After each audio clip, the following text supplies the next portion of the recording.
Ito ang GMA Regional TV News. Mainit na balita mula sa Luzon, hatid ng GMA Regional TV. Isang ambulansya ang bumangga sa isang tricycle sa Labo, Camarines Norte. Chris, may mga nasaktan ba?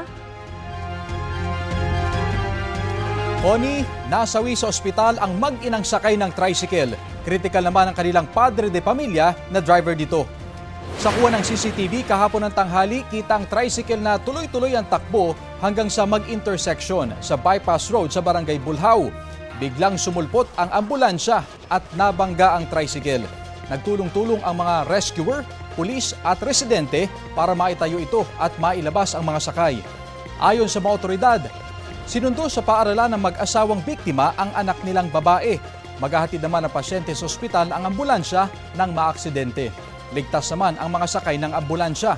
Wala pang pahayag ang driver nito habang patuloy ang investigasyon sa insidente.